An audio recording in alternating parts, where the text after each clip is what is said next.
समता, समानता और न्याय की भावना भारत की सामाजिक संरचना की परिकल्पना में सदियों से रही है। आधुनिक भारत में बाबा साहेब डॉक्टर भीमराव अंबेडकर ने इसकी राह में अन्याय, अभाव और अज्ञानता को बाधक बताया था। इन्हीं बाधाओं को दूर करने के लिए वे आजीवन न्याय और ज्ञानवान समाज बनाने पर जोर देते रहे थे। भारतीय जनता पार्टी ने बाबा साहेब के सिद्धांतों और आदर्शों के मार्ग पर चलते हुए ये सुनिश्चित किया कि किसी भी सरकारी योजनाओं में जातीय आधार पर किसी तरह का कोई भेदभाव न हो। आर्थिक और सामाजिक हर क्षेत्र में वंचित तबके को पूर्ण प्रतिनिधित्व मिले।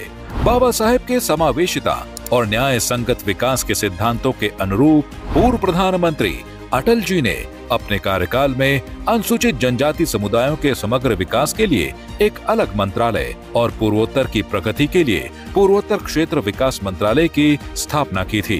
बीजेपी ने सदैव ही संविधान और संवैधानिक मूल्यों की रक्षा की है और 1999 में एक वोट से विश्वास मत हारने के बाद अटल जी ने लोकतांत्रिक आदर्शों के चलते सत्ता के लिए राजनीतिक सौदेबाजी से इनकार कर दिया था।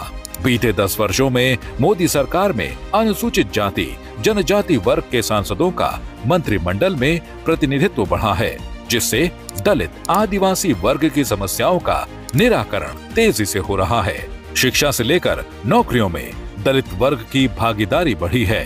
प्रधानमंत्री नरेंद्र मोदी जी ने साल 2015 से 26 नवंबर को संविधान दिवस मनाने की परंपरा शुरू कर युवा पीढ़ी तक संविधान के प्रति सम्मान और उसके मूल्यों को पहुंचाने का उल्लेखनीय काम किया है। मोदी जी के नेतृत्व में केंद्र सरकार सबका साथ, सबका विकास, सबका प्रयास, सबका विश्वास के जिस संकल्प के साथ आगे बढ़ रही है, वह बाबा साहेब अंबेडकर के सर्वस्पर्शी समतामूलक समाज की परिकल्पना से ही प्रेरित है। गरीबों का जीवन स्तर बेहतर बनाना, विभिन्न क्षेत्रों में अवसरों की समानता को सुनिश्चित करना और लोकतंत्र में जन भागीदारी को प्रोत्साहित करना मोदी सरकार की नीतियों में प्राथमिकता से रही है।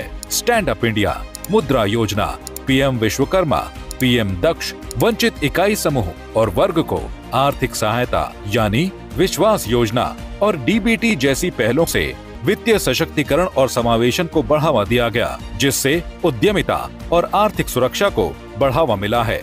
पीएम आवास योजना से पिछड़े, शोषित और वंचितों के सिर पर छत तो मिली ही, साथ ही उन्हें सुरक्षा की भावना भी मिली। हर घर नल से जल पहुंचा, शौचालयों का निर्माण हुआ।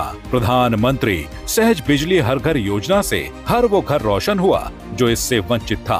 हाशिए पर पड़े समुदायों को उच्च शिक्षा प्रदान करने के लिए भारत सरकार की पहल श्रेयस योजना से हजारों छात्रों को लाभ मिल रहा है। एकलव्य मॉडल आवासीय विद्यालय से दूरस्थ क्षेत्रों में अनुसूचित जनजाति समुदाय के विद्यार्थियों को गुणवत्तापूर्ण शिक्षा प्रदान की जा रही है। लंबे समय तक बाबा साहेब के नाम पर राजनीतिक हित साधने वालों ने उनके विचारों को कभी भी मूर्त रूप नहीं दिया, लेकिन मोदी सरकार में बाबा साहेब के जीवन से जुड़े प्रमुख स्थलों को पंचतीर्थ का रूप दिया गया, जिससे सामाजिक न्याय की दिशा में काम करने की प्रेरणा लंबे समय तक मिलती रहेगी।